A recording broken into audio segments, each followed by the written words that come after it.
All right, well, then it's me and one other. Yeah. Let's go. All right. And we're live. Bobby Canode. What's going Hey, on, man? what's up, Bram Moore? What's up, fellow BMX nerd YouTuber? Yes, yes. How's life? Life's great. Uh, my girlfriend's in from out of town. I got a long distance girl. She lives in San Diego, and she's here for the next 6 nights. So I'm pretty hyped on that. Yeah, I bet. Yeah, How long you guys been doing that? it is fresh. It's like a month, maybe 2 months at this point. Nice. Ooh, I The gotta mute the live stream. Oh yeah, you don't want the echo going. Yeah, I didn't hear it. Your mic's good. You got yeah. the professional podcasting setup going on right there. Yeah, I know the right people. I got dudes that I do this for a living, and they're like, "Here, you can just have this one and this arm." And I was like, "Thank you. That's very nice." So actually have, Instantly pro. yeah, I got pro podcast studio ready to go wherever I go. That's awesome. How did you start it like this? Like, has it been pro setup from the very beginning? I started it on a whim, almost like I think it was a bet 3 years ago.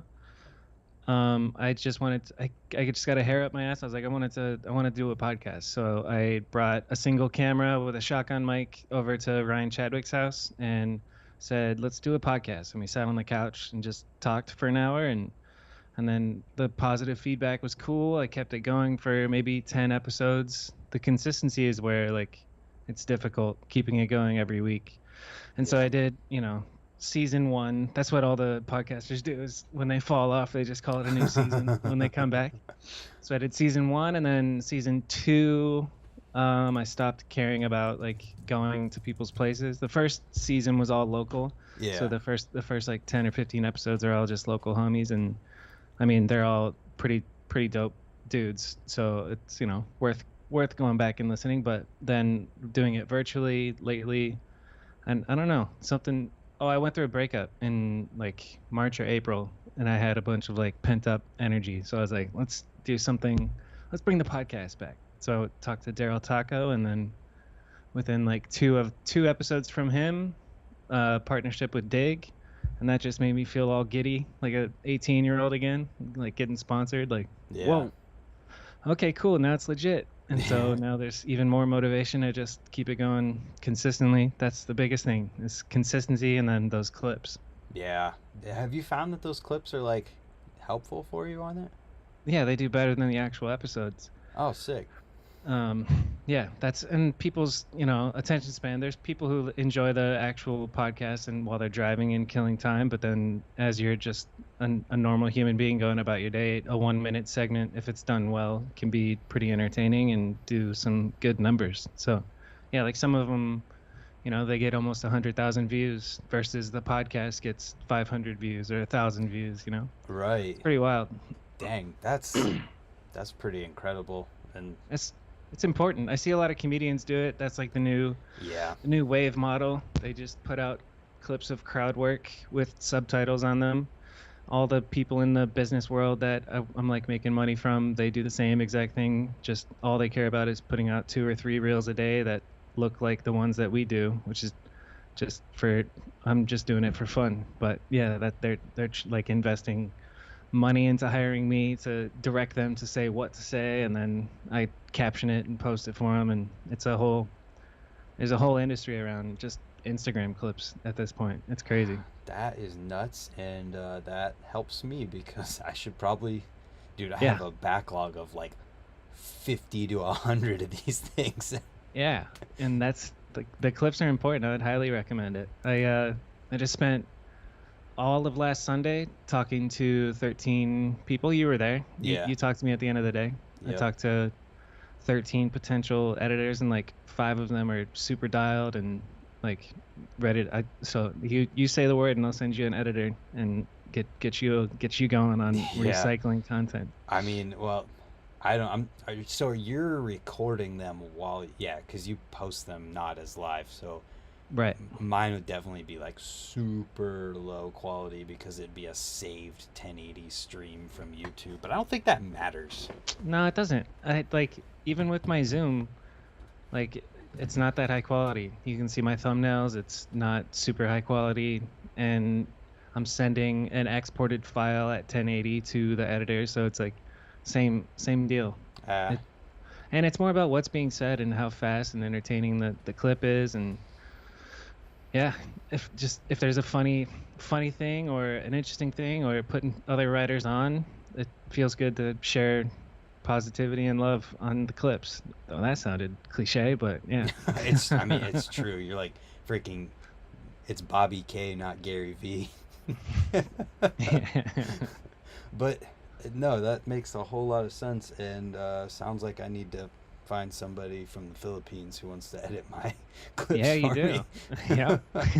Facts. Because I mean, I had a dude email me one time, like, say asking if I would ever want an editor, but he's like, it'd be $200 an episode, and I'm like, oh, Yeah, we can't afford that in I make BMX. I make $4 a video, bud. So It's quite out of the budget. That's real, man. And I yeah, told everybody that straight up. I was like, in this BMX video stuff, there's no money in it. So like, I'll give somebody 15, $20 per clip. But even that, I mean, you take 2 or 3 hours to edit a 1 minute clip. People don't realize how much editing time goes into a 1 minute segment with other people's writing popping in and lining up the text and animating all the stuff. It's a tedious thing. it's like it's kind of like digging trails, and it's a labor of love where Yeah. you're putting in these hours for this 1 minute thing, and it could literally be hours, especially if you can't find a riding clip that you're looking for. Yep. Like, yeah, that's just a lot of time. You got to go digging. And that's what I'm trying to buy back is time, because Sundays are my day to go ride and film for Mediocre 2. Yeah. And it's kind of converged into like, I got to get this episode ready and get these clips ready because this is my only like off work day on Sundays. So I'm spending my off work day doing the exact same thing that I do on work, which is just sitting behind a computer screen editing. So it's, yeah, I'm trying to bail myself out of spending 5 hours a day editing on a Sunday when I could be out Right. filming. Dude, and the weather just broke in Arizona. Like, it went from being 100 degrees to now it's like 65 outside right now. I'm so stoked. Oh my It's god. Arizona season is in full effect right now. I'm That's stoked. that's that sounds great. Yeah. We're like, I'm over here like, next week it's gonna be 65 for the whole week. I'm excited for this because that's like high for Nice, us, yeah. and for you it's the It's like, complete opposite. yeah. Dude, Arizona, have you been here in the summer? I've never even been to Arizona. It hurts. Summertime in Arizona is like walking into an open oven. Oh my It goodness. physically hurts and it bums you out, dude. It's like you get the wintertime blues in other states, but in Arizona you get the summer blues. You just stay inside in the air conditioning, and going outside literally hurts. It's crazy. Seasonal depression, but in the Yeah. opposite direction. Yeah, exactly. That's kind of nuts to think about from a perspective of like, I've lived in Ohio my whole life where 95 is like the highest it's gonna get. With humidity too. Well, Right? yeah, that Yeah. makes it horrible. That everyone says that. Well, you've got humidity here, and I'm like, yeah, Yeah. I guess. Uh, what's it like trying to ride outside in the summer? Is it even possible? Well, that was the reason that we did light works. So the only way that you can ride at in the summer in Arizona is at night or like at 5:30 in the morning. And for a couple of years, I just switched my life to be like nocturnal and Mm, stay out until 4 or 5 in the morning with the lights that I actually have set up here. I have one light here, one light here. They're both VTech V mount battery oh powered, yeah.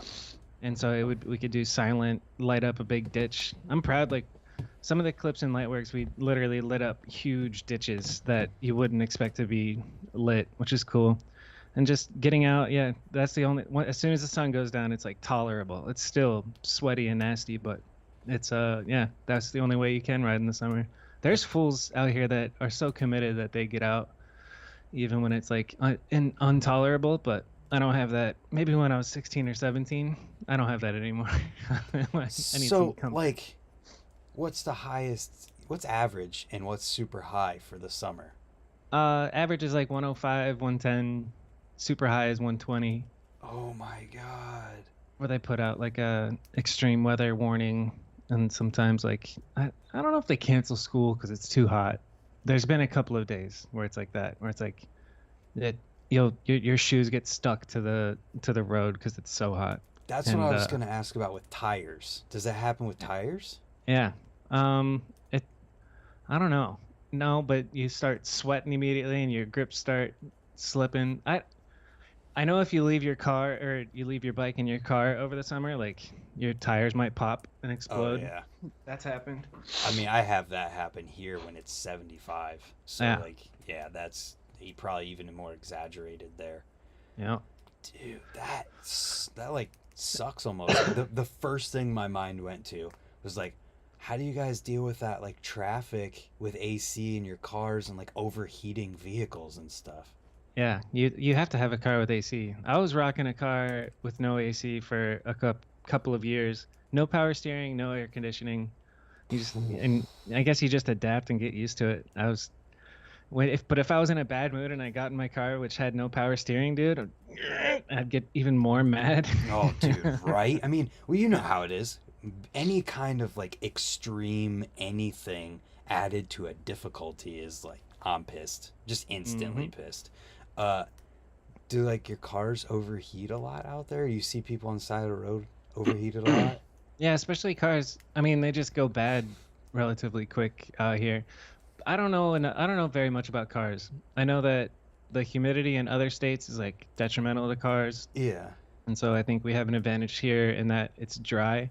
But right. if you're leaving your car out in the sun in the summer, like my Honda Civic used to be gray and then it turned into like it looked like it had skin cancer because Yeah, the sun just beats down on it.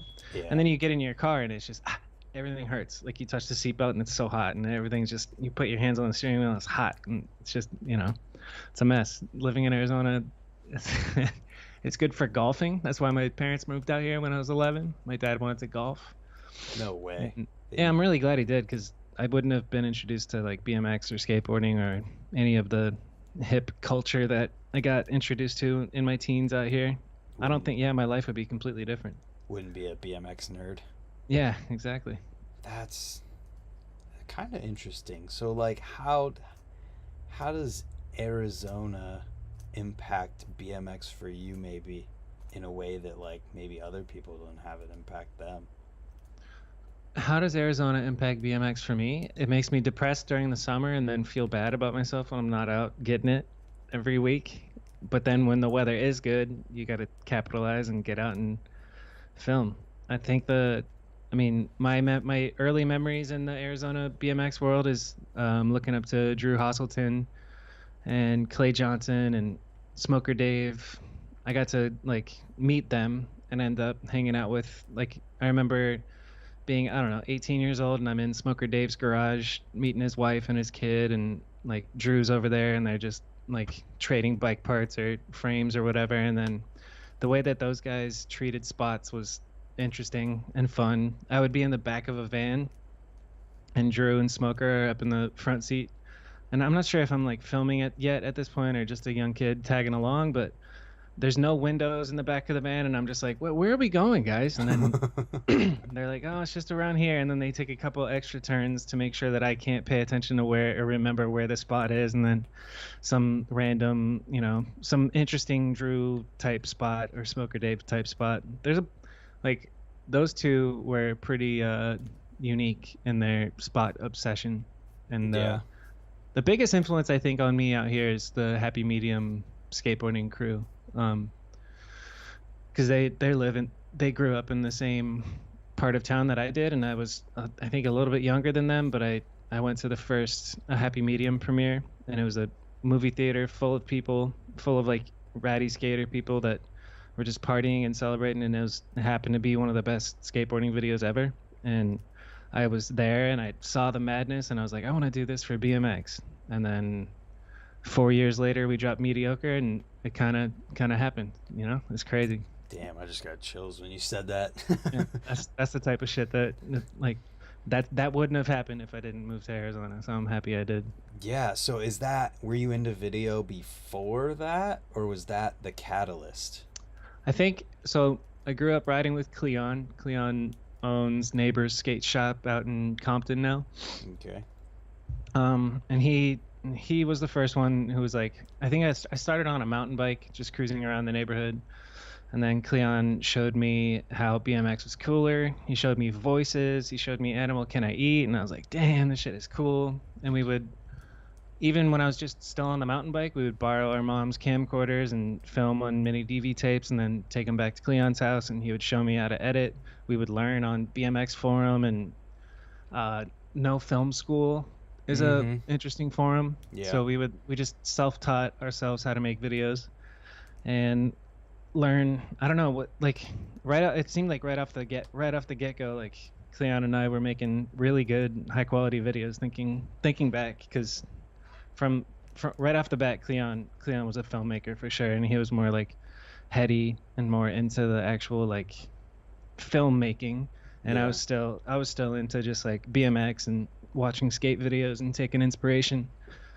Hmm. I so yeah, I think I've been, but so what happened was I was sponsored by GT when I was 18. I entered a Vital BMX contest, Nice. and it was a video contest, and I ended up losing, but they were sifting through the losers and they were like, "Oh, this kid's edit is cool." I was just doing people to hang five and backwards stuff, and they're like, "He's got style, let's hit him up." So I ended up like consolation prize, you're on the GT project, and I was like so stoked, like, "Oh my god, I got sponsored, mom, dad, I'm on GT." My first trip was to Australia. That was wild. Damn, But that is wild. yeah, and I thought, I made it. And then I kind of stopped progressing in BMX. I ended up hurting myself trying to ice pick this rail for a photo. I compound fractured my tailbone. I had to Oh. have surgeries over the course of like 2 or 3 years because the shit wouldn't heal. Literally, shit wouldn't heal. The Damn. the doctor. All right, so I'm in the ER. I'll tell the whole story. So I'm trying Yeah. to ice pick this flat rail. It's a Whataburger rail at Metro Center Mall, and it's not there anymore. But I loop out, or I'm like doing it over and over again. I got the photo, but when I cased the curb on my way out, and the photographer was like, "No, it doesn't count." Shout out to Marco. And so I went and I got a little too comfortable, and I didn't hop high enough, and the classic just like loop out, land on the rail like that. And Marco just kind of brushed it off. He's like, "I'm rolling around in agony in the parking lot, like, dude, I think I broke my ass." Like, and he's like, "You're fine, just walk it off." And then I'm like, let's go home. So I get in the car and I try and start driving, but I can't sit. So I'm like, "Marco, you got to drive." And then I sat in the passenger seat, hugging the headrest with my ass up, just like towards the windshield, like Wow. just in so much agony. I hobble past my dad when we get home, just like hobbling into the house. He's like, "Oh, Robert, what'd you do?" And I'm like, I don't know. We'll see." And I went upstairs and pulled down my pants. I saw blood trickling down to my ankles. And I was like, "Oh, that's not good." So I'm like, "Dad, my ass is bleeding." I And he don't mean shouts to back laugh. up. No, you're good. It's fine. He's like, "It's probably just hemorrhoids, Robert. Plug it up." So I laid there with toilet paper in my ass for like 2 hours in agony, and then I was like, "Dad, this is not hemorrhoids." Like, I fell on my ass. We got to go to the ER. The doctor. So I'm in the ER. They got me on all fours with my pants down, and the doctor like looks at it and is like, "Yo, you got to see this." Like, calls in a nurse from the hallway. Look, he tore himself a new one. So I like literally tore myself a new asshole on this rail. And so That is not they funny at all. I had, it's funny. I had overnight surgery, and it just kept getting infected. So I kept getting like huge painful cysts to the point where I couldn't walk or I couldn't do anything, just in pain, to where there was a couple of surgeries that they had to put me under just to get all the gross shit out, whatever. So that's around the time where I was like, I'm gonna take it easy on the trying new tricks and get into making videos. And I got a VX 2100, first camera ever, and it's still on my Vimeo channel. I made an edit of me, Eric Ballman, Drew Hosselton, and probably somebody else in there. Shane Reeder. He's a legend here, and put together a little edit, and that was the beginning. And there's like super amateur mistakes in it, like a crossfade that goes too long, and What was it but called? the gist is there. It's called My Girls on my Vimeo channel. Oh, I'm pulling that up right now. Let's pull it up. Uh, dude, what a freaking like not vulgar, but like, It's pretty vulgar. oh my god, that sucks. That is Yeah, it horrible, sucked dude. ass. That actually happened before my GT Australia trip. So the 13-hour flight to Australia, I was sitting on a donut, eating pain pills, Oh my and gosh. I would carry around a plastic donut for college. Like I would set it down and sit on it for class. But yeah, that's when I fell in love with the process of something about the tangible tape going out and just being obsessed with it, like putting it Yeah. on a tripod and learning a new trick. And yeah, there it is. My Girls. Everything's opposite right now because I have it reversed. Yeah. Okay. Well, yeah, the opening clip is your boy. I'm actually still proud of this clip. I don't think I would half cab over that ledge today. It's pretty substantial. And then we got Drew Haas. It's well put together. I mean, you're seeing a lag based, like, you're seeing it as other people are seeing it right now because you're watching the stream. It's not too laggy. It's pretty good. Um, it's well filmed for sure. Man, if there's one thing I will say about having a real camera, like a VX, man, I miss having a zoom rocker. Yeah, zoom rocker is huge. That's why everybody's on this this new Panasonic camcorder. Yeah. Yeah, dude. I mean, I love it. I don't know if I had a fisheye yet at this point either. I think it's all long lens. Oh yeah, seems like I didn't think anything. Yeah. Which is, I don't know, so how do you feel about like being limited in those ways? I feel like it almost can add to something.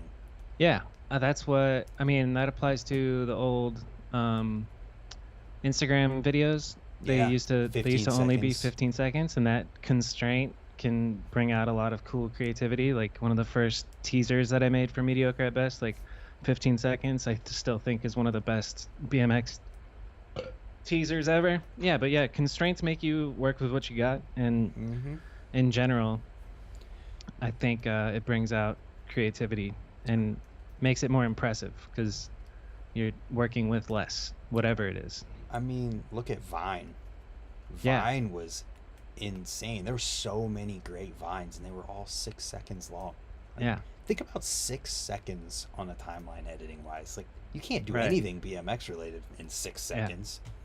You gotta be quick and funny. And people in general, this is what I tell editors, is like you don't give the human brain enough credit for how fast that we can take in information. So like if you have a 2-minute edit, most likely you can trim it down to 1 minute. And like there's a lot of dead space in rookies videos. Like you're leaving in 3 seconds of somebody rolling up to do the trick. You can trim the fat pretty well, and your brain still gets all the information. And Vine's the perfect example of that because then you can watch it over and over again in 6 seconds. If you can tell a good story and have a funny punchline within 6 seconds, like that's talent, you know? Oh, absolutely. I mean, that's why there's all these people who are still like huge today that started on Vine. That Magic guy with the visual effects. Yeah. That guy's stuff. David King, what's his name? Matt King? I can't remember. Fucking Vine I know Magic exactly who you're guy. talking about.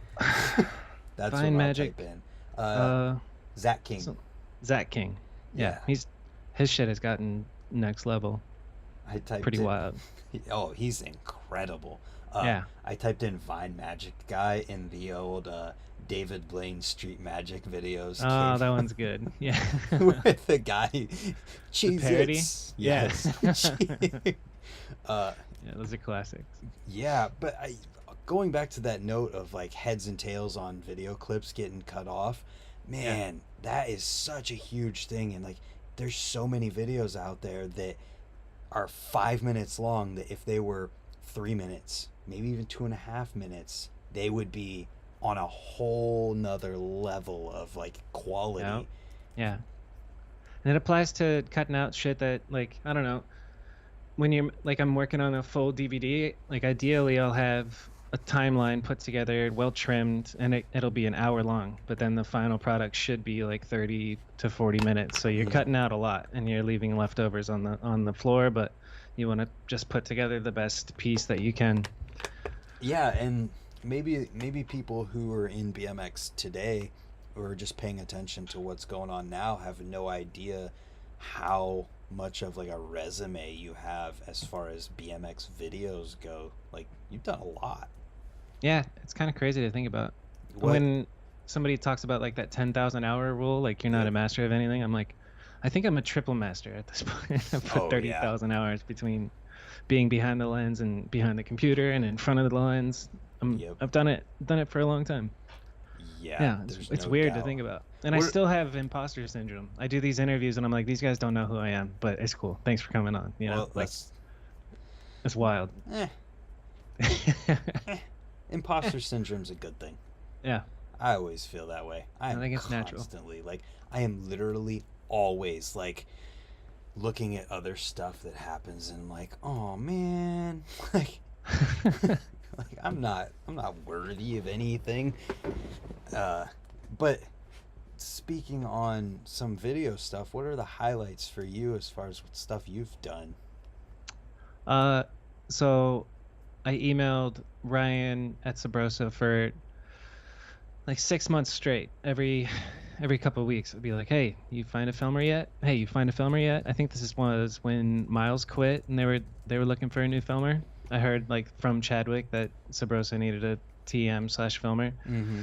and I was still working on Mediocre. It hadn't been done yet, and I went to finally Ryan got back to me. He's like, "All right, fine," and then I flew out to Florida for like a tryout to go into Sparky's, meet the people, and then go on a team trip to Atlanta and make. I made Sabrosa in Atlanta, and to this day, it's still one of the most magical edits that I think I've made.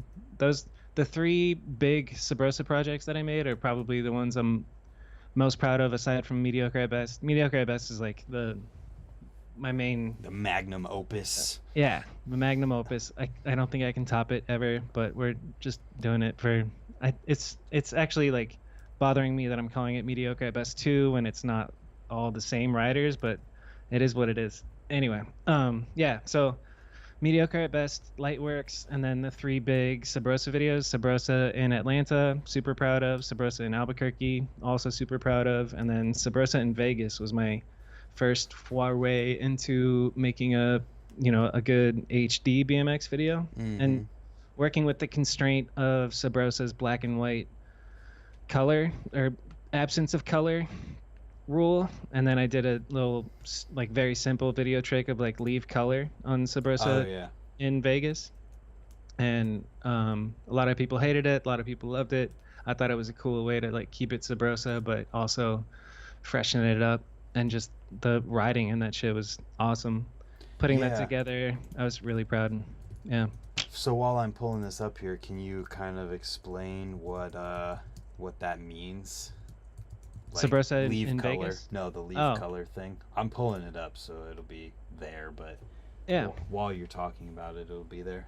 Well, so Sabrosa's image is black and white, and I was like, okay, I can do that. But what if I left like the sky colored? So like in Premiere Pro, there's an effect I think called when we get leave married, we have color, no. and you drag that onto your clip, and then you use the I think eyedropper tool to select what color you want left, and then desaturate everything else. So it works really well on some clips. I actually just saw it in Better Call Saul. They did it Mm. in season 6, the last episode. Nippy at the there's if it's very subtle, but like if it's all shot in black and white, but then like the American flag is subtly saturated, which is super interesting. They just left things that are red in color. Yeah. It's a very simple effect, but it it I don't know. It was just something to get a little bit different Yeah, I've than got it the on here usual right black and now. white. And I think it So like in these works. clips, look, it's yellow. I chose to leave the yellow because we're on the old strip. Right, and what we're at right now is for the people watching is there's a lot of sky blue clips, which I think, I mean, it's and you don't overly obnoxiously do it either. Like the sky in this one's a little tiny tint of blue, and Right. it's Shouldn't not be overdone. distracting. And I don't think it is. Like orange hat in this Yeah. Kyle clip where he fast plans 180s over a barrier. Like, Yep. makes sense. Yeah, I think that's a cool touch. Uh, Something subtle. for sure. But what matters most is the writing and how it's filmed. And then I think the feel of the music, just the fact that the thing I think what makes these videos all great isn't so much the filming and editing, it's the camaraderie, all the boys like cheering each other. Like Mm, after every clip you can hear the whole crew screaming for each other, and it was just a magical, I don't know, week we spent there. It was yeah. pretty dope. Yeah, that's the best, man. When you can capture a whole feeling and vibe with Yeah. a video from a Yeah. trip like that, that's what props was all about. That's why people gravitate so heavily, aside from like the fact that it was the biggest and best thing happening. Like that's Yeah. part of what made it so good, was that you could constantly capture the vibe of the session. Rich Foreign just did a really good one with Federal. I think Yeah. it's Federal in Brussels. Yeah. So you're still keeping up with current. And it was such a cool what's it called? Divergence from his usual style of Oh, this editing or making a literally. video. Oh, what's going on here? So it came out not too long ago, and it just makes you feel like the way Rich did this is so good. Like it makes you feel like you're on the trip with them, but it's also like it's just constantly keeping you engaged, but it's 20 minutes long. It feels like you're hanging out with them. It's magical. You had me a little confused there because I searched for it and there's a video that came out 2 hours ago with almost the same name, but it's only 4.5 minutes long and it's a remix of the Ah, interesting. It of might be just like the highlights of the writing. which I okay. So this is, we'll get your thoughts on this too, but I think that that totally makes sense with something. So you have like two different videos for it. You have the super quick edit with all the hammers, and then you have the longer, like what I would call like raw or vloggy style, whatever you want to call it, type Right. deal. I agree. I think that for the core heads, like, but I don't know, even for the core heads, like if you look at what was big in skating with like the Baker videos, like it's all the antics and the personalities, Mm-hmm. and so there's a like a spectrum of BMX videos, whether Yeah. it's just like hammers filmed well with good music, not too much B-roll, just bang bang bang bang bang.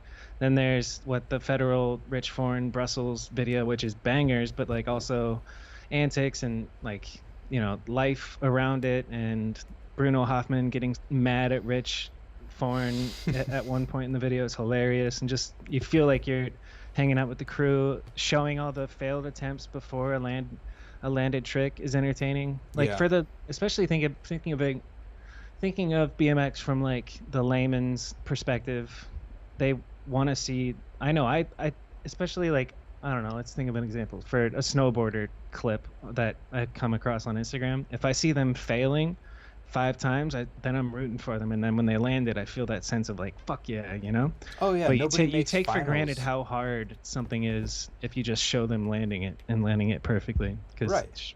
yeah, I was just gonna say nobody makes fine or yeah, no. What was the saying? Nobody in a contest, like nobody wants to see you land your tricks first try or something. yeah, Nobody yeah, makes finals by landing all their tricks first try at like a hmm, backyard jam event. yeah, for real. Um, and I think that doing it, I think doing both almost has place too. I mean, that's how I treat like contests and jams that happen locally. Is I'll Yeah, make a 5 to 8 minute long, at the most, highlights, quick bangers video, and then the next day I'll put out the 20-minute long like extended thing. yeah, that's dope. And then it gets the viewer to feel like they're hanging out, Right. and it's a different type of entertainment. I think the you know bang bang bang only riding type of video is for a really niche audience. It's like Mm-hmm. riders who are just like hooked and want to just give me the good shit, Yep. like purists, core. And then I've grown out of that to where like do whatever the hell you want to do. If like you want to make a vlog, do a vlog. If you want to try and make a funny skit. Try and make a funny skit. Like, there's a quote from ASAP Rocky, I think, or yeah, he said, "You're gonna hate on somebody for trying." You know, it's just like, Yeah, right. like, why? Don't hate on somebody for trying. That's ridiculous. And Yeah. it comes from like insecurity and trying to be cool. I'm too cool to do a vlog, you know. But if you want to do it, you should fucking do it. Yeah, I think BMX as a whole has grown quite a lot in the past 5 to 10 years in those regards. Yeah, big time. There was a lot of hate on Austin Augie when he was doing his vlogs, but I don't see that much hate. And he's evolved as an artist. And Mm-hmm. talk about a crash course on videography. Make a vlog of your day every day for a year. Holy crap. I tried it for 11 days and I got burnt out. Like, it's props to vloggers, dude. It's a whole thing. Yeah, people who really take it seriously, that is some serious effort. I mean, I upload a video every day, but it is not even remotely close to what it would be like if I filmed the entire day. Right, yeah. And even what you're doing is a lot of work, man, and commitment. What does your shit look like? What's your life like? How do you manage to upload a video every day? I'm gonna open a window. It's time management and I just being good at managing what I'm doing. And How old are you? 29. Okay, nice. Yeah. What was I gonna say? I feel like when it comes to like the Austin Augie thing, I listened to a lot of the one that you did with him. Yeah. And then I was so into it. And we were listening to it on our way to Indiana for a jam. And both the people in the car with me were like, "Can we listen to something else? This is boring." I was like, I'm so into this right now. Talking about YouTube and traveling and life. And I'm like, I'm stoked. I want to listen to this. But I think, I mean, maybe here, I'll talk about this twice. I don't care if we ever do one for years. But I think BMX has missed they missed an opportunity with YouTube. Just in like hating on Austin Augie and hating on Adam LZ rather than being like, hey, we could use this as a tool. We can do whatever we want with it. We can make videos however we want. Because guess what? The only people making BMX videos on YouTube like 5 to 10 years ago were like companies who put out edits, random people, and then the people like Austin Augie or Adam LZ. So it's like Billy Perry, Anthony Panza. And I'm sure there's more. I wonder if Jaron Barboza's doing one, because he seems like he would have a good. I feel like he might. But like, instead of recognizing that Google is a huge corporation that could be making money off of through making BMX videos, they're like, no, we hate this. Yeah, this is anyone gay. who does this is stupid. Like, yeah, come on. It's lame. You try hard. You're attention whore. It's like, who's not an attention whore? Right. I think a little piece of us, all of us, want to be validated. Like, that's the whole thing when you're young. It's just like, I've even seen it in kids' Instagram bios, like, sponsor me so I can go hard for your company. And I'm just like, oh. But that's what we all want. We all want a little validation. I think there's way more people in life that seek out validation or thrive off of it than there are who don't. Yeah. Even if it's not on the internet. Yeah, I mean, yeah, exactly. Even offline, you want to impress your friends or family and do good, and yeah, I don't know. And as far as like making a living off of it, hearing behind the scenes of what Austin was making at his peak and how much work goes into it, and it's actually like, fuck, that's a pretty rough one. Mm-hmm. I think our BMX audience doesn't have I think you and I talked about this, about CPM, like we have a low CPM because there's not much advertiser money that wants to be spent on people who are into BMX. So it's actually not super low. It's better than some that I've seen. Like, I've seen CPMs like half of what mine is in like random other categories.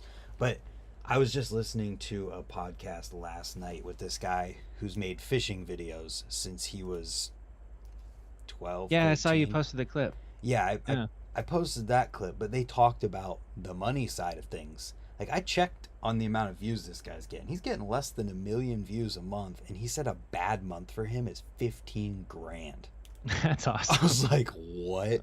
Yeah. Are you kidding me? Like, you're getting that few, like, not, that's not few views. That's a Yeah. lot of views. That's a shit ton of views, to be Right. totally fair. But the average that they say is like 1 million views is around $2,000 or $3,000, Which is, yeah, which that's is, crazy to hear. Yeah. it's like that's a CPM of, $2 to $3 per thousand views. Right. And to hear the fishing world and this dude, unless he's just like not too in touch with what he's actually getting and when, but I was just blown away at that. And then when you take a look at that as a resource over relying on the BMX industry, it was like, why didn't everybody jump on this train sooner, take advantage of it, and put BMX in an even better position? Because we're not relying on people Right. buying frames to get paid. Well, because it's cringe, Brant. Because it's God. cringe. Ah, you're right. My bad. My bad. We gotta be cool. I'd rather not do anything than get called cringe by my peers.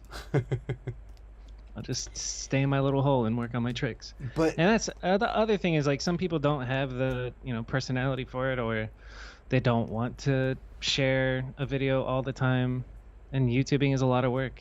I think people can hate on it, but until you try it, you don't realize, like, oh, that's a pretty big commitment to go through and upload something every day. Is pretty substantial. So much that goes into it behind the scenes, even just creating the video. Like, what would you say to a young BMX kid who wants to start a YouTube channel? What type of stuff? What you know type what of I'll stuff do you say? recommend? Yeah, what would you say? I'll say make whatever you want. Just do it often. Yeah, solid. That's solid advice. Yeah. And there's another side to this coin too, is that, like, because I am a huge advocate for being like, well, you don't want to hate on, like, hating all of this stuff is bad, but then when you take it to the complete opposite side, I'm like, there's a line. There's a line here, and if we cross it, we're hating. Like what? What's the line? Oh my god, I don't even know. I'd have to, like, I would say the line is actually, no, the line is just not being yourself. Yeah, Like, intentionally not being yourself for the results it gives you. putting on a character. And I think Austin said that he was doing that a little bit. Just what's the word? Exaggerating his enthusiasm Mm-hmm. in front of the camera. It's just it is what it is. Yeah. And the more time you spend in front of a camera, the more you get comfortable with just being yourself and not putting something on or like faking it. Yeah. But yeah, dude, even like when I see it day to day when I'm shooting clients, like I'm talking to them before the camera's out and they're like so comfortable and so good at talking and it's conversational. And then as soon as I hit record, they're like stiff and they're like, oh, fuck, what do I say? They're just panicking. Deer in headlights. Yeah, and that's real. I don't know, maybe I've never had that. I always kind of wanted to. But then I went through a phase of, I remember I filmed a tutorial, a trick tip, how to 540 cab and fakie manual or something. And me and Cleon made it and I talked on screen and I was young. And I remember getting a little bit of hate or something, and I was just like, yeah, I'm not going to do that. That's cringe. And then Yeah. I wasted, plenty of years of my life thinking that putting your face on screen is cringe, when really, like, I don't know, it doesn't matter. If you want to do it, do it. Yeah, I agree fully. So what do you do for your, like, normal job? So so basically after Sabrosa, my dream job, Sabrosa, I got to travel, film, make BMX videos, and it was, below poverty line income. Mm-hmm. And I had to make a change, so I moved back in with my parents. I kept doing the Sabrosa thing remote. We would do a couple of Arizona trips, and I was looking for work. My dad was like, you should go work at Walmart. And I was like, hey, fuck you. No offense. Your But dad's funny. yeah. He's like, a job's a job, Robert. I'm like, yeah, but I have a talent. I think I can use it.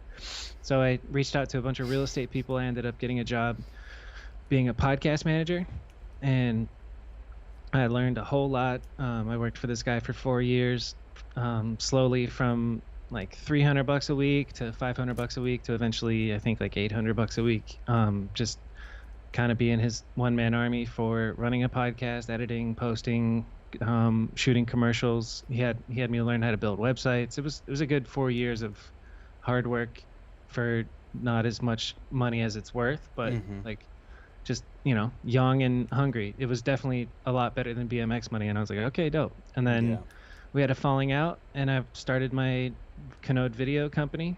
I was doing listing videos for houses. I was doing like short edits for companies. I was doing commercials for real estate agents. Like I was doing a mixture of real estate, weddings, and corporate commercials. And I did 75K in revenue in my first year. And Damn. it felt dope. And there's a lot of learning curves, like learning how to keep your books. And I ended up getting a partnership with a CPA to where once a month I would make a video, like five Instagram videos for them in exchange for their bookkeeping services. So I learned how to pay myself and get taxed as an S corp to save 10K a month, or 10K a year in taxes, and run payroll and do like distributions from like my business bank account to my personal bank account. A whole lot of like behind the scenes shit that I was like, oh fuck, this is cool. I'm running my own business.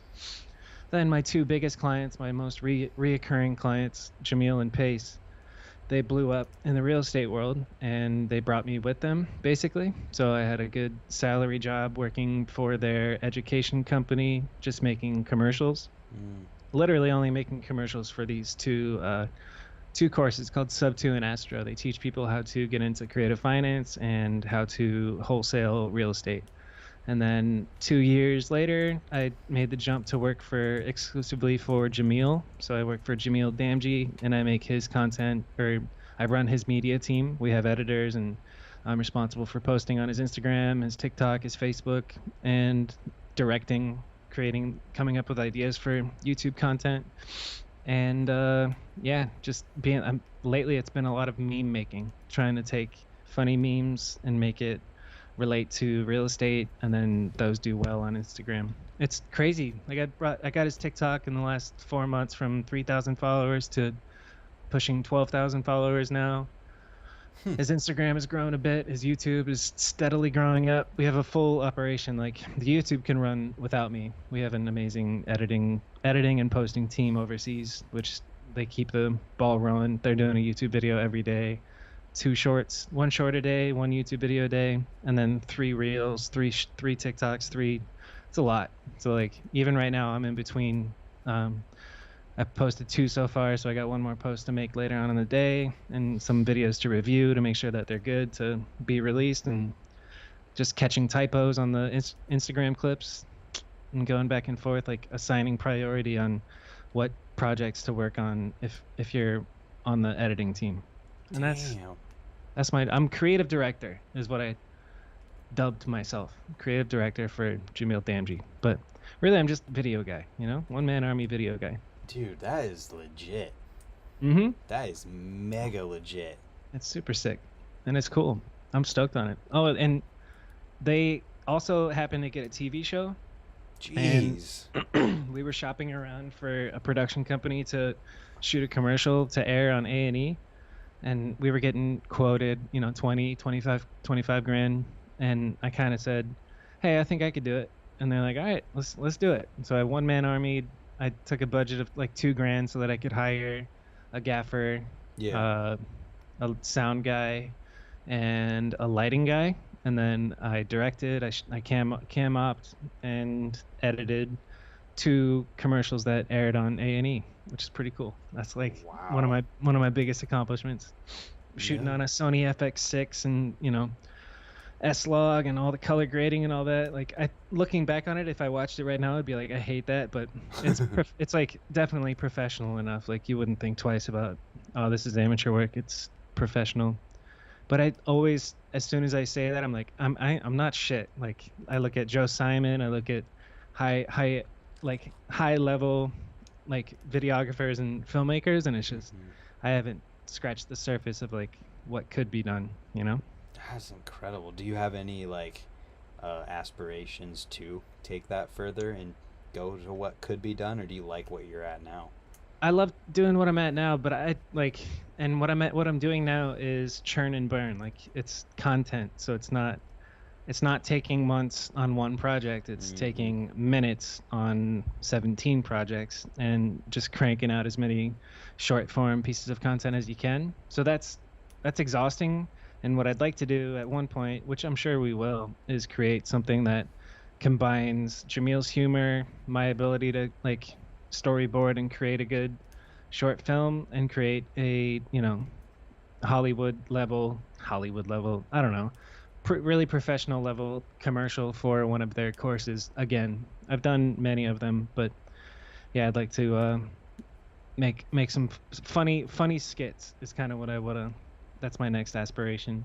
So you're gonna get him a Ferrari and rent a huge house. Be like, Yeah. I'm this guy, and that's my Ferrari back there, and this is my house. You want to see how I got it? That ad exists in a very mocking tone. We did that. Oh no, you wait. Yeah, we did with like super corny music and freeze frames and just like wax sunglasses like Guy Fieri style. Like, this is my car, this is my house. Are you tired of douchebags teaching? Blah, blah, blah, blah. We make fun of shit like that. Oh my gosh, that's I had a thought in my head. hilarious. Hold on. Okay, Um, we'll come back. yeah, it will. Fucker. No, yeah, aspirations mediocre at best too. Growing the podcast, Canode knows, for fun, and just doing a good job. Oh, and my favorite part, that's what I was gonna say. My favorite part of when I was running my own business is the talking to the client and like figuring out what would be best for them and Mm-hmm. what would provide the most value and just like I love the sales part of it and Yeah. the thrill of being like, this is gonna cost you $5,000, and then just like saying that flat and them being like, okay, and Yeah. that like gets your heart pumping, like, oh shit, cool, it feels good. Yeah, like that's totally different than like the BMX world where you give Yeah. them a price and like, man, can you do me a deal? We're buds. Yeah. People are How about spending how about $5,000. $150? Yeah, people were spending $5,000. They're like, okay, I'll have my person send it to you tomorrow. Yeah. There's money outside of BMX and there's money inside BMX too, but it's just like different. I think energy drink sponsors have the budget for it. Like Mm-hmm. they dedicate a certain amount of money to a marketing budget, and if they don't use it by the end of the year, it's like wasted. So Yeah. they want to dump money into cool video projects, which I think Rich Forn has tapped into. And aside from that, I'm not sure who else is. I mean, Justin Cosman is probably one of the best money makers in the BMX videography world, but in the BMX media world. I actually recorded a Canode Knows episode with him, but it glitched. His Wi-Fi was so bad that it's just like it'll never see the light of day. And the That recording was ruined. sucks. So we'll do it again, and I'll get him to reveal all of his money-making secrets. Yeah, it But was just wasn't meant to yeah, be at that time. It's letting the yeah, podcast grow so that more enough people can see it when you do that's it what it again. is. Yeah, Yeah. it's meant to be. Yeah. No, Justin's cool. I think there's a balance between making it all about money and like, you know, selling your soul to do stuff that you're not happy doing. Yeah. But just it's a real blessing to have a talent, be able to use it, and get paid like well for it. So I'm living the dream right now. Yeah.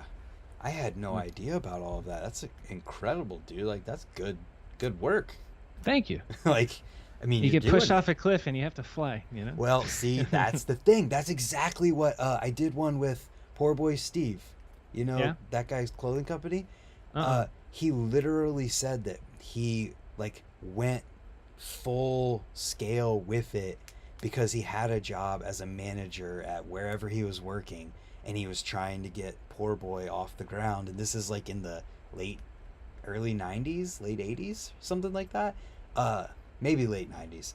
Either way, and he had a job as a manager, and he basically said he trained his replacement or whatever without fully knowing it at the time, and then it kind of, as things went, he like realized, and that his manager kind of fired him as a way of kicking him out the nest because they were like, you need to go and do like your what own you thing. yeah, you already Sick. have this thing going. Yeah. And then he went on to explain how it got bigger and bigger and blew up to the point where they had a storefront and warehouses and all this crazy stuff. It only happens if you jump off the cliff. Yeah. God. Sometimes it takes a little kick. Yeah, it's relevant right now, man. I'm feeling that like What's majorly. your aspirations? Listen, I just want to be able to go wherever I want to go, to ride wherever I want to ride, and make a video of it. Nice. That's That's it. pretty good. You're there. Not quite. I got some other stuff to take care of first. But yeah. That's this isn't about me Oh, okay. It's about me. though. Yeah. What else you want to know about me, huh? Everything. Bank account number, social security. I use No. Wells Fargo. I'm sponsored by Wells Fargo. uh uh, tell I have me a promo code for RAR Superfoods. If oh, you go there to you go. rarlife.com. Is this real? You use them? Yeah. So this is John Mata and Joey Mata's company. It's a grain superfood. It'll make you healthy and your dick grow bigger. And you can use promo code Canode and then get 15% off. What about for the ladies? Yeah, I mean the ladies are it's got pheromones in it. So once it's inside of you, they come flocking. It's kind of crazy. Okay, there we go. On a serious note, it's a good way to like start taking your health more seriously. If you can't stop eating bad shit, at least you can take a glass of raw and add in the good stuff, and then eventually you realize that it affects how you feel and transition from being a shitty BMX fast food diet to, you know, getting healthy and eating well and learning about it all. So I think this is rawlife.com.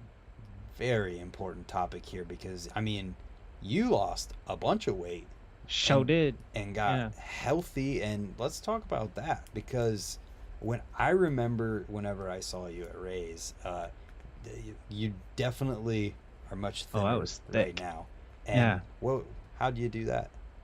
So I think when I saw you at Ray's, I was probably on my way up to, because I was not thinking about what I was eating. I was just eating whenever, and I was drinking a lot. Like every night, I'd have a bottle of wine at least, maybe a 6-pack. Like there was a year where I was just drinking the equivalent to what like 4 people at dinner should be drinking Yeah. if they're getting drunk, all of them. Like just crazy tolerance and just alcoholic type behavior and all those calories at night. I learned about how your body, basically I had a moment in the mirror one morning. I like woke up hungover, looked in the mirror, and I see myself and what I've become, and just like man tits and just like so huge and big pouch under here and big double chin that I'm trying to cover with my beard. And like, you do the little trick in the mirror, like, yeah, this is what I look like.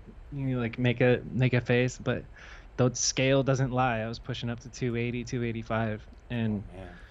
so I decided, okay, fastest way to do it probably is quit drinking. So I quit drinking, and like started learning about intermittent fasting, and then just being patient. So like I felt so good immediately as soon as I quit drinking and I started doing intermittent fasting, which means just only eating between like noon and 5 p.m. and just getting enough calories in that window to where you can only drink like Zevia or LaCroix or black coffee or green tea in the other hours, giving your body time to digest. And slowly and steadily, I step on the scale. Like I would step on the scale like religiously, like every morning, every night, and see the fluctuation of your water weight. Because like in the morning, you're lightest after your morning pee, and then that's like the weight that you should base your weight loss off of. And then there's at the end of the day when you've eaten and you're full, you could gain 5 pounds, 7 pounds in a day easily. But Right. your benchmark is when you wake up. And I was losing 1 to 2 pounds a week, sometimes 3 pounds a week. And I did that, and you see results, and you're like, oh shit, it's working. Okay, I'm gonna keep going. And it took a long time, but like even when I was fat, but I was losing weight, I felt so good about myself that I was like moving in the positive direction. And then that's when happiness comes from that a little bit. And yeah, it's crazy how long it took to get to where I'm at now, but it was totally worth it. It's fucking. I think I was having a midlife crisis. I realized that I was turning 30. Basically, when I was in my 20s, I heard about the 27 Club. Yeah. You know about the 27 Club? I heard Like about it. Jimi Hendrix and all them rock stars dying at 27. I was like, I'm just gonna live as if I'm gonna die tomorrow and party and drink and do drugs and eat everything that you possibly can and just not worry about the future. And then I was like 28 and I was turning 29 in a couple months, and that's when I had that moment of like, fuck, I think I'm gonna be around for a while. Like I should probably take care of myself. And then there's like a ancient Roman philosopher or Greek where it's just, he says it's a waste, or it's a shame if you don't reach your peak physical capabilities at least once in your life. So I want to look like a statue at some point, you know, like ripped 8-pack, fucking, you know, just male model. I want to look like that and get one photo, and then I can kind of chill on it. Then you go back to 280. You know, yeah, because I think it takes so much effort to get down to that like 4% body fat. Right. That's when you start counting your macros, and it gets a little intense. But I'm at a happy size and health and fitness. I just introduced this workout class, I don't know, a couple, like 6 months ago, and I've been going consistently, and the feeling you get after working out really hard is euphoric and happy. Then you got the cold plunge, you got the sauna, and the overall just, I guess, Joe Rogan. That's the Joe Rogan. Every single episode, dude. I listen because he's talking about it. I'm editing all day long, you know, between whatever, like my stuff and the whatever else I do, and I'm just listening to every single one he does. And literally for the past like several weeks, every single one he's bringing. It's like, oh, cold plunge, it's great, man. You gotta do it. Like, you ever hit the sauna? Like, you gotta hit the heat shock proteins and the sauna and the cold plunge. We have this cold plunge. What do you like? Every single time. But it's like, I mean, nobody talks about stuff that way unless it really means something to them. Yeah. Have you done the cold plunge? No. It's worth it. I did a sauna one time with my buddy Sponge after we rode one day. And like, I don't know, it was mainly just because he asked, and I was like, yeah, that'd be cool, I've heard about it, it's good. And then he was like, I don't remember if it came up before. I think it came up before, and he's like saying how I'd only make it like 15 minutes or something. I just like, it turned into a challenge in my head, like, all right, I'm going until he says he wants to be done. Nice. How long did you guys go? Like a half hour. That's pretty good. That's you start kind of panicking around 20 minutes, or at least I do.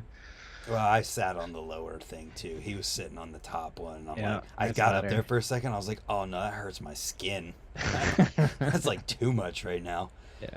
But it makes sense. I mean, people wouldn't talk about it if it wasn't real. Rogan says, like if you could take a pill that makes you feel the way you feel after you cold plunge, people would be on that shit all day, every day. And it's true, man. You're after you do a cold plunge for like 3 minutes, and you do the cyclical sighing, the breathing, like in through your nose, double inhale through your nose, and a long exhale through your mouth. Like, it's a game changer. It's crazy. You're like high on life for 24 hours after it. I think I did it yesterday, and I'm still buzzing. Whoa. It's real. So let's talk about how these changes you've made make you feel in day-to-day life. It made me, I don't know, I don't know. A lot has changed where I've kind of grown up in the past couple of years. I used to sleep in and just get my work done whenever. But now I kind of have a routine. I got a dog. I wake up, and first thing we go on a long walk, and then I usually go to F45 and get my workout in. Then I come home, do some work, and then go back at some point during the day and do the sauna, some compression and cold plunge, and just having a routine and responsibilities is underrated. Like, I avoided responsibility for so long, and then I got a dog, and I got, a car payment and all this shit, and it's just like, it feels good. And consistency is important, and sleep is really underrated.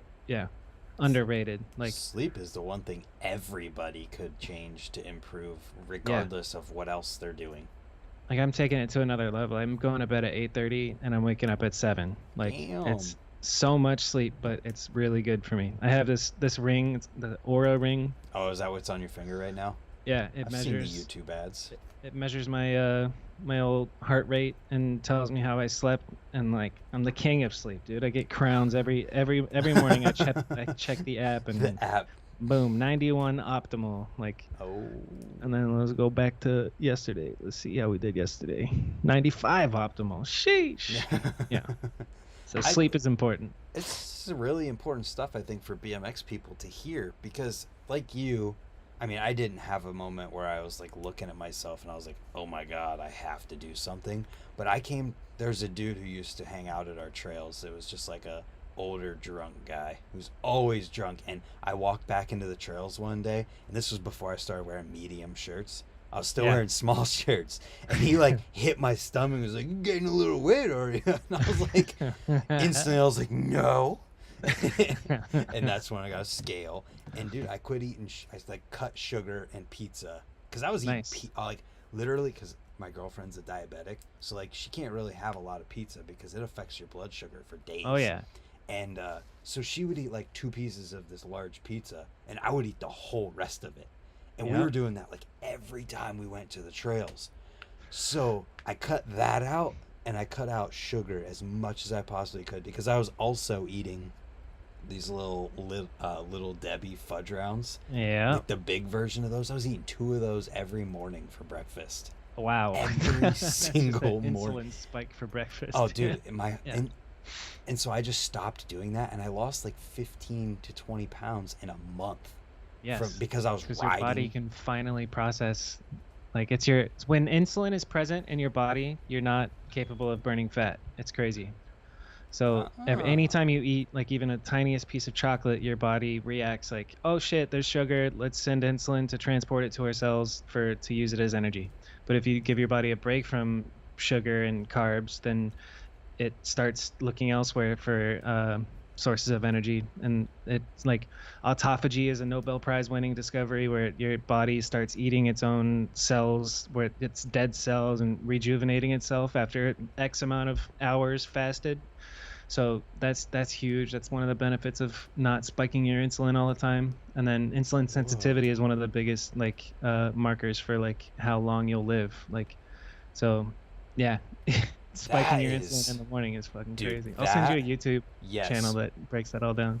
please, Yeah. because you just educated me in like a way that's gonna affect both of my and my Yeah. girlfriend's lives. Like I had no idea about that. Uh, but what I was gonna say too is that like after doing all that, oh, there we go, Dr. Eric Berg. Uh, After changing my diet that way and losing that weight and stopping eating sugar, like obviously there's sugar in other stuff I eat, but I'm not talking like I'm not eating cookies and candy and drinking pop anymore, and like the main sources of stuff like added sugar that people get. When I eat something with sugar in it now, I can literally feel my body go from normal, what is normal now, to my muscles just going like this and tightening up. Like in my neck, I can like feel it happening. And then Yeah. I'm like tight and it sucks. Inflammation. Yeah, and that's sugar. Yep. It's crazy how it works, man. And I feel like that's why people are leaving right now because they're like, I don't want to hear this. But it's real. It's real, and you will feel and ride better if you cut these things out. Yeah, 100%. It's pretty crazy how it works. It's just poison, and it's become societally or socially acceptable poison to Yeah. just have, go out. Both alcohol and sugar are, killers. It's crazy. And I mean, I Nick Bruce completely enlightened me into like this world. You don't have to hide that you're vaping. I'm just slick with it. Don't worry about it. uh, Nick Bruce completely like enlightened me when it comes to like food and stuff because in the reality of it, people don't think about the fact that food is what is powering your body the way that gasoline powers engines in your car. Like, Yep. people don't think about it that way because in the world we live in, maybe they do in other cultures, but in the American culture, food is like an indulgence that It's a like pleasure. yeah, Yeah. it's not a fuel that you're putting into yourself to make you feel good. And that having a conversation with him where he actually said that was like, oh, so everything I'm eating is why I'm feeling this way the next day or 2 days later. Yeah. Big facts. It's crazy how that works. And I had no idea. I mean, my whole entire life leading up to this moment, I'm eating fudge rounds and cake. Like, it's horrible. Yeah, and it's a lack of education too. Like the Yep. food pyramid in schools, dude, is so crazy. Like you can live without bread and you'd be healthier than you'll ever be. But Oh, at the base of yeah. the food pyramid, it's just bread and grains, and it's like that's bullshit. That's propaganda. That's from Literally. to sell more bread. You know, it's crazy how that works. Yeah. And this is not a conspiracy theory. It's real.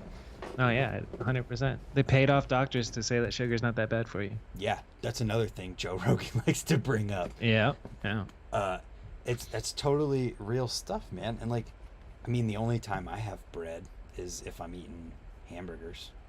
Nice. That's Yeah, that's you it. gotta love a good hamburger. Oh, I just learned that hamburgers came from a place called Hamburg in Germany. yeah. That's that's an interesting fact. So like BMX, it's sick. So like BMX, yes.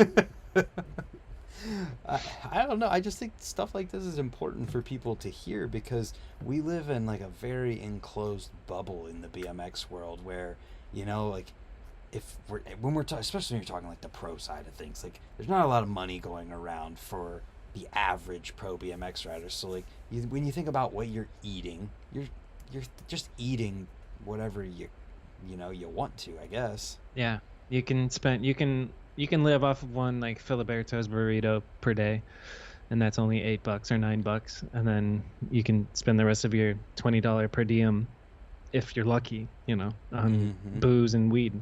Like Yeah, being healthy on a BMX trip is damn near impossible for sure.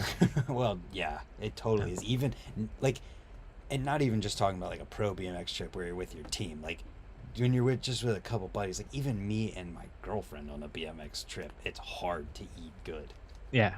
Yeah.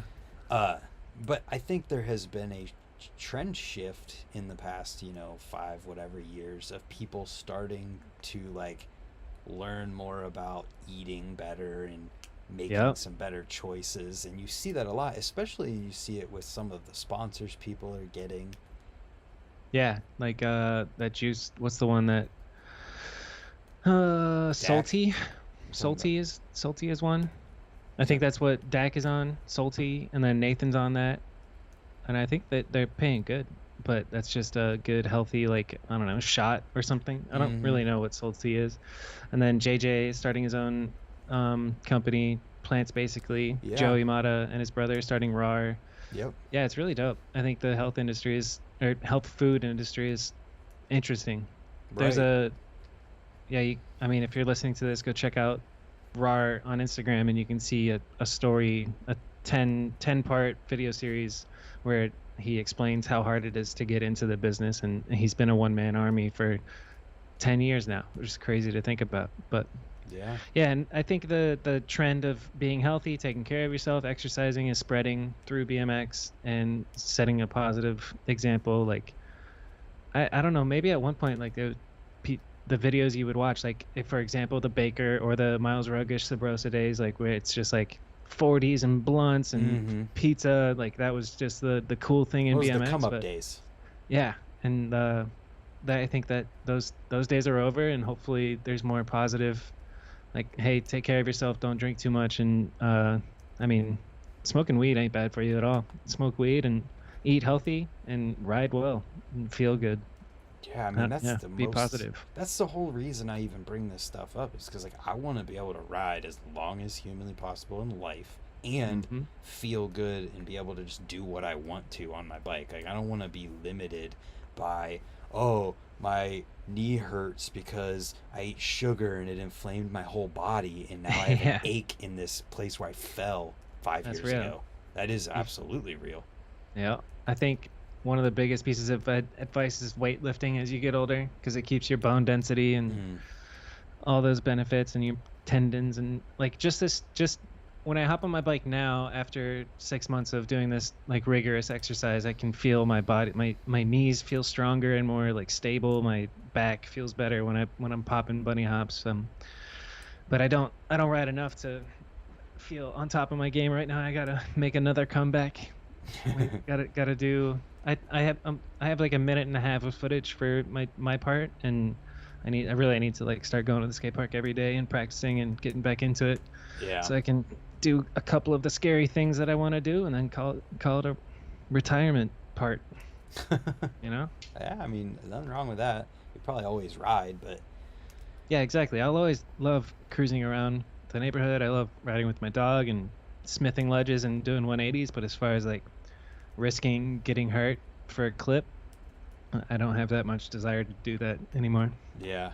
Yeah, I mean, I never had a desire to risk getting hurt for a clip. It was always like, and it still is always just like that thing inside you that is like, you have to do this right now. Like, Nice. your Yeah. brain and your body are like getting real hot. You're like, Yeah. I'm gonna do this. it has to happen. There's a foof. It's a back rail. I gotta do it. How long did it take for you to do that Rubik's Cube trick on your Instagram? 3 or 4 tries, I think. That's not too bad. No, I mean, I had the Rubik's Cube dialed enough that I just had to get it. Like, I get tripped up at one part of the process.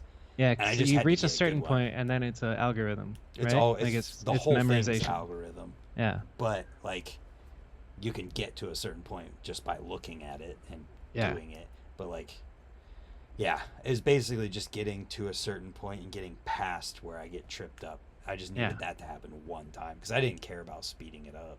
Dude, I tried the Rubik's Cube for a little bit and I was looking up like the notations that they use for like how to L with a dash next to it, R with a dash to it, C Left with a dash to it. inverted, Yeah. right inverted, up inverted. So crazy. And I like then you memorize this pattern and then all of a sudden you finish the Rubik's Cube and I was like, holy shit, like watching those dudes who can do it in like 10 seconds. That's mind blowing. Boom. Yeah, it's super mind blowing. I don't- Super genius.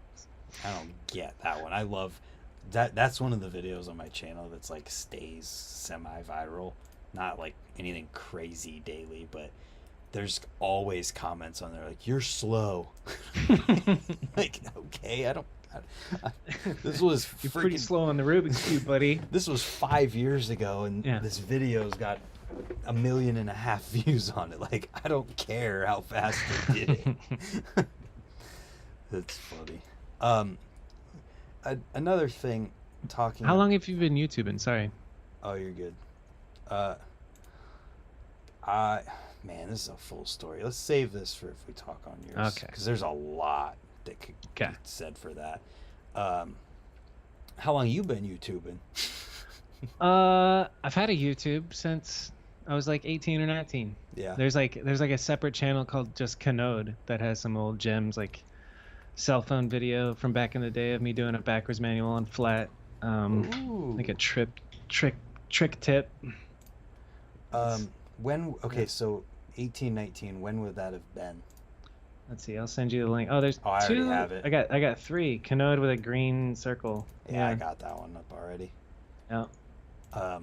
So 10 years ago is what? 15 years ago was my first YouTube video. 15 years ago. So what was that? Yeah. In 2007? Yeah. That's That's when crazy. I uploaded my first ever video on YouTube at the end of 2006.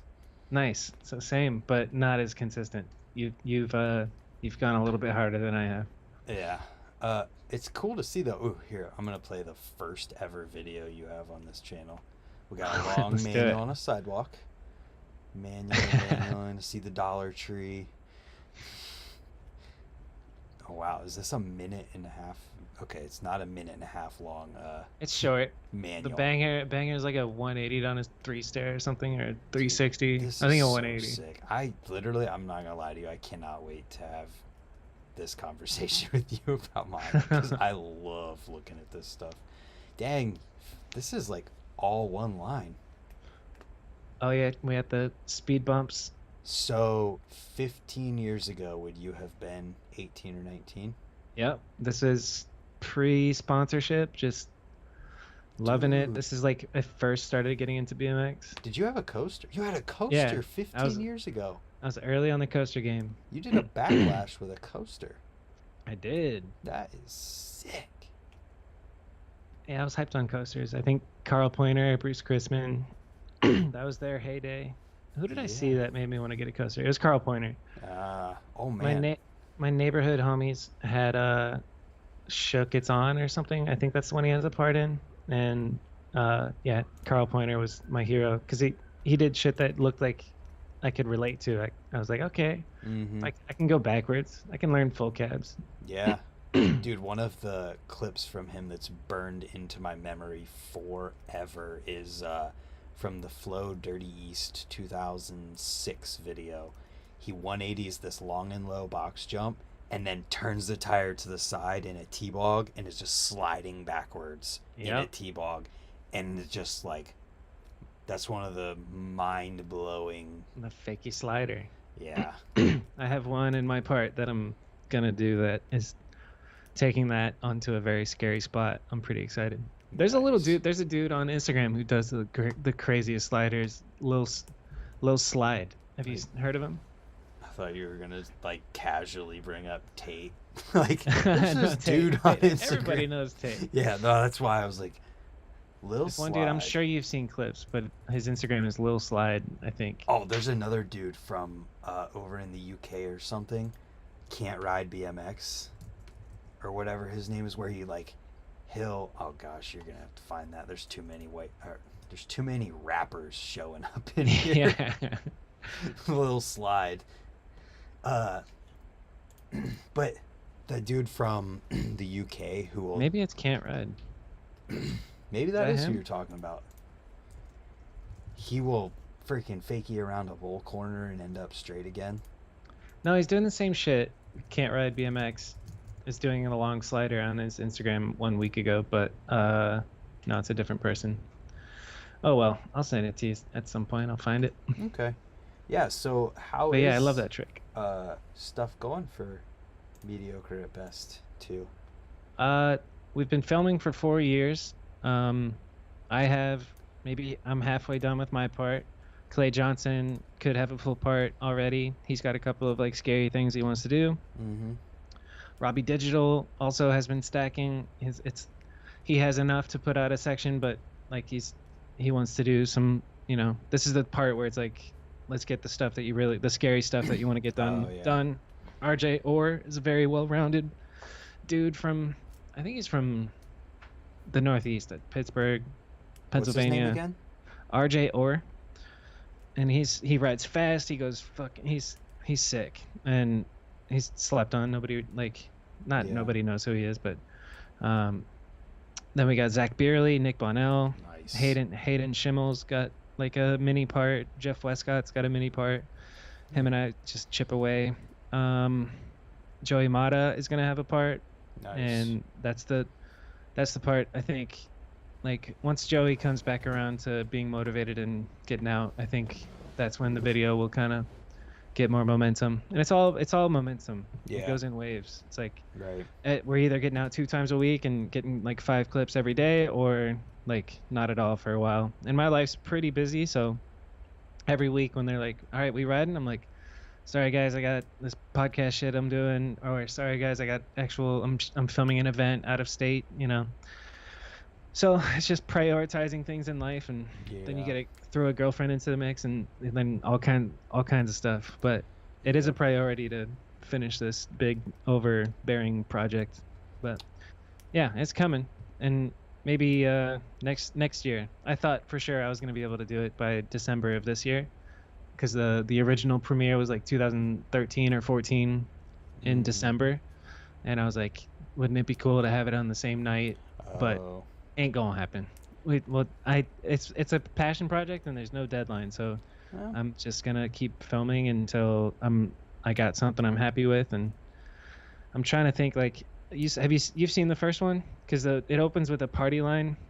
I'm gonna make that- you feel real bad right now, but I've only seen like 2 or 3 full-length videos ever. That's okay. Well, at the beginning of Mediocre, there's a party line that is impossible to top, and I want to Ah. try to top it, but it's like, how can you? Okay. Oh wait, is that the one with the house that there's a picture of? No, that's the Okay. Michigan video, I think. Okay. Yeah, I think I know what you're talking about. It looks like just all the homies are like hanging out in front of the house. Yeah, you're right. I No. think maybe because I saw Corey Rogowski on your old Canode channel, and then Yeah, yeah. because Corey Rogowski, I'm pretty sure is in that. Yeah, I think he made that, Corey. He made that Michigan video. That shit slapped. That was one of the best videos ever, Dude, that guy especially with rules. Tyler Finagle. Tyler rules. Yeah. Freaking Beardley. Mm-hmm. That dude, I remember right before he moved from wherever he originally lived at, he came to Ray's. Zach And Beerley? yeah, Yeah. and dude, he was blowing my mind with some of the stuff. He was trying to do a X up to hop whip into this bank, and I was like, dude, nobody's doing that. This is like, X upright to whip. yeah, Yeah. this was right when like people were really getting heavy into X upright stuff. Yeah. And I was like, dude, you gotta get that. And I was filming him, and he tried it for so long, and then just couldn't end up getting it. But oh my god, that Yeah. kid He's rules. he's pretty talented, and he's really nice, and he's smart, and came out and kind of joined forces. So I had helped him a lot with Burning Up, Mm-hmm. which is his project that he just released, Yep. and he's gonna have a part in Mediocre too, and it feels right. It's cool. Yeah, we should give him a little shout out for the project he's got going. I don't know if it's still open for entries, but he's like trying to do a video contest right now. Oh yeah, if you're in Arizona, I think it might be too late, but they got 9 teams right now to just get a crew of 2 or 3 or 4 people and make a video and then submit. And I don't know what he's doing for prize giveaways, but he's doing a little video contest. And so reach out to him on Instagram at Yeah, Zach Beerley. just the fact that he's doing something and that he's like independently doing it is Yeah, sick. super rad. Taking initiative and making shit happen. I'm And happy because I got asked to be a judge. I was like, hell oh, there yeah, you I'll go. judge these little fuckers in their videos. Yeah, dude, it's so awesome because like I tried to get something like that going, but not a contest. I just tried to get all the different crews in Ohio to film a quick like thing to make Yeah, one long video and call it Ohio's Not Dead. And nice. like literally not a single person wanted to do it. I was like, okay, I feel rejected. yeah, I was like, fine, I get it. This is a really good idea. So like to have someone like him, who's, I mean, I feel like he might not have a huge name in BMX, but he's well respected where he Oh yeah, is known. people know him now, especially putting out Burning Up. So Yeah, Nick Bonnell and Zach Beerley and Tyler Phipps. That's their Burning Up crew, and then the whole friend section. The premiere was great.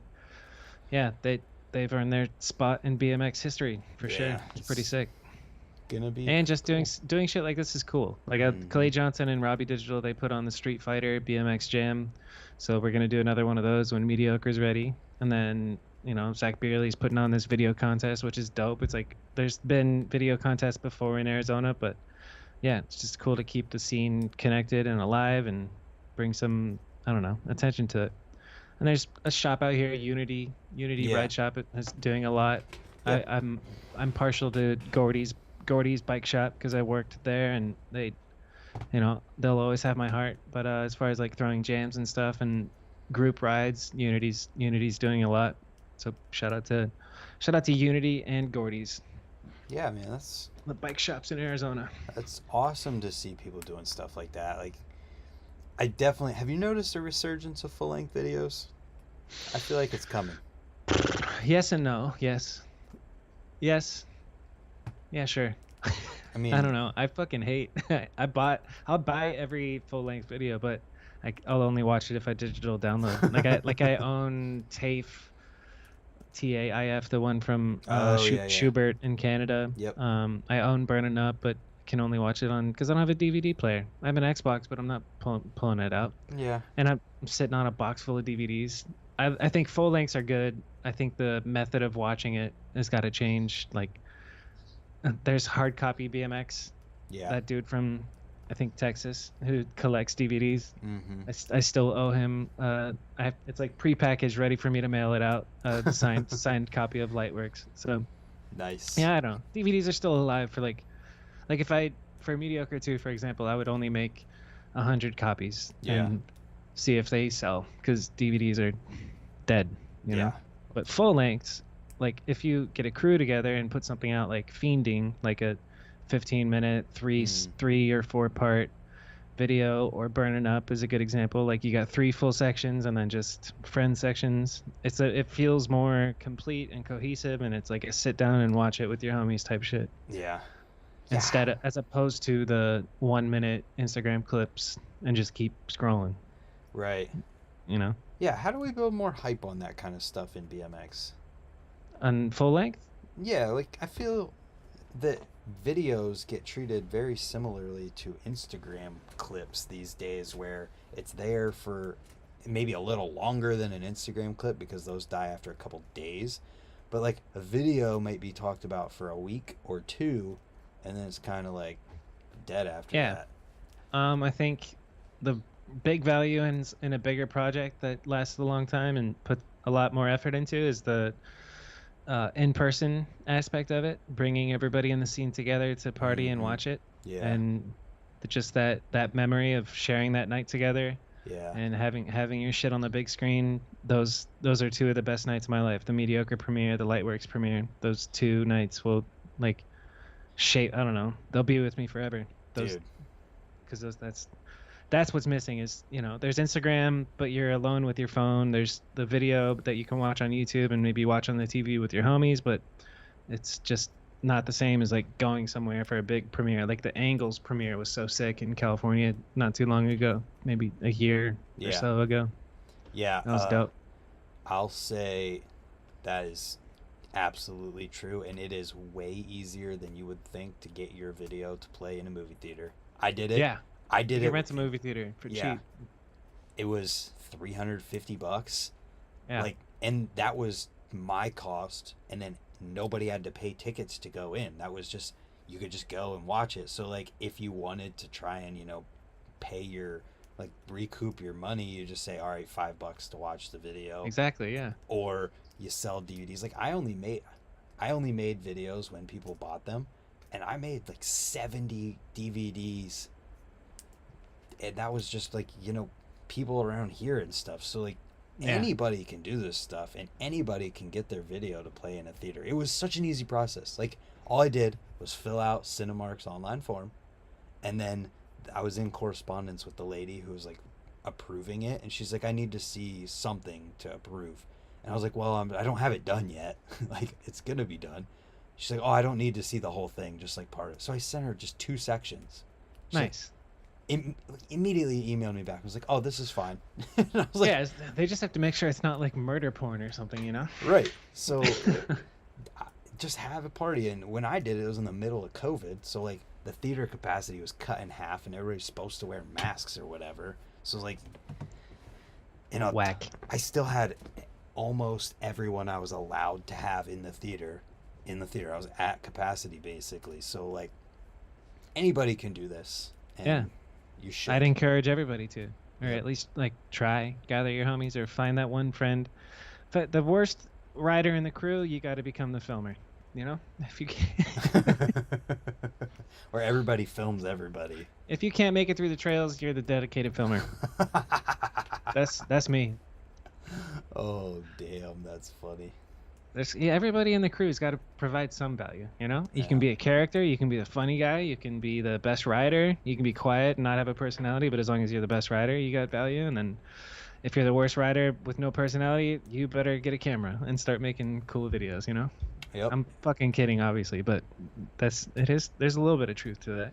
No, especially when it gets to the higher levels. Like you can't just come hang out and not provide some sort of, not give something. It's what can I give to this session type attitude is what you should have. I agree fully. And if you have a group of people, you all have these are good enough to make a movie on today. Yeah, they really are. Just do Facts. it. Like there was a mixtape that just came out in Tucson by Alex Beza, filmed all on iPhone, and you probably wouldn't guess it. Like he did it really well. Yeah, man. iPhone videography is facts. It can work. I'm filming second angles for Mediocre on the iPhone. Literally every edit of mine that has come out, except for the last Lip Lords video in the last 2 years, was filmed on an iPhone 12. Nice. Yeah. So who needs more? Yeah, exactly. Well, I do now. I got the new one and I love it. So, but either way, I just want people to be stoked, and I think that can help. I agree. And doing shit like this, create a YouTube channel, talk to your friends. Mm-hmm. That's good advice. Yeah, man. So, what have you learned through doing the podcasts? What kind of wisdom can you instill on us? That's an interesting question. Well, I learned this a long time ago, but your idols are just people. Worship no idols. Everybody's just a human being, and treat them with the same like dignity and respect that you would like Chase Hawk or like somebody lower. Like everybody's just a person, and everybody has something interesting that you can take from them or learn from them. Mm-hmm. And damn, BMX is kind of thirsty for conversations like this. I found out like I happen to be filling a gap that people want. It's incredible how much positive feedback I've gotten. Yeah. Support from all over the world. Like people from Europe are like, dude, this one kid in Japan was like, hey, do you mind if I translate each episode and put it out on a YouTube channel in Japanese so that my Japanese BMX friends can understand what you're saying? I'm like, yes, what? Do it. That's amazing. You're gonna talk over a podcast Yeah, for 2 hours? they're either doing subtitles or like a dub type situation. How could you say no to someone who's gonna put that kind of effort Yeah, in? for real. Homies in like Should I don't know, give the him 20 UK. And what did I learn? I'm trying to think of like the most interesting shit that I learned. I don't know. I didn't know that Chase Hawk has a day named after him in Austin, Texas. Yeah. That's pretty cool. Chase Hawk Day. Yeah. And then learning how to listen, learning how to pace a conversation. Yeah. How to you like actively listen and keep the conversation going in a or actually not keep the conversation going in a certain direction, like letting it go wherever it goes and being genuinely curious. And some conversations end up pretty fast because you run out of shit to talk about. Others can go for 3 hours because you're very curious and it never ends. Yep, that's all great stuff. And the general advice that all the guests give is have fun, don't expect anything from BMX. Like Trey Jones, Trent Lutzke, they all said, it's like JFK's quote, like ask not what your country can do for you, but what you can do for your country, but apply that to BMX. So like, instead of thinking, what can I get from BMX? Who's going to sponsor me and take me places? Like you start doing shit for BMX, like what we were talking about, putting on events or creating short videos with your homies, like just do and take initiative. And you have to realize like nobody's going to come grab you and push you up. It's up to you. If you want to make something out of BMX, then it's up to you. Absolutely. Bobby Canode, where do people find you on the internet? YouTube.com, I think, /Bobby Canode. I think it's in the title here. Yeah, you can click the @ in the title. That's pretty cool. Please subscribe. I'm making $30 this month from YouTube, so things are going pretty good. Control. I think I'm gonna try and be consistent, and just do an episode every week, and that's it. Yeah. Follow me on Instagram @Bobby Canode. I post clips from the podcast, and that's about it, man. What else is there? Yeah, shout out to Dig for partnering on the podcast. DigBMX.com. Hell yeah. Well, yeah. This has been enlightening. I appreciate your time, man. I appreciate you having me on. Absolutely. Well, fun as hell. I've got another live stream in 2.5 hours, everybody. So tune in for that, and we'll see you tomorrow morning for the news. How many heads do we got in here? 14 right now. What's up, 14 homies? Cool. Go subscribe to the channel of What's Bobby up, you Canode. BMX nerds? And we'll see you guys in a few hours.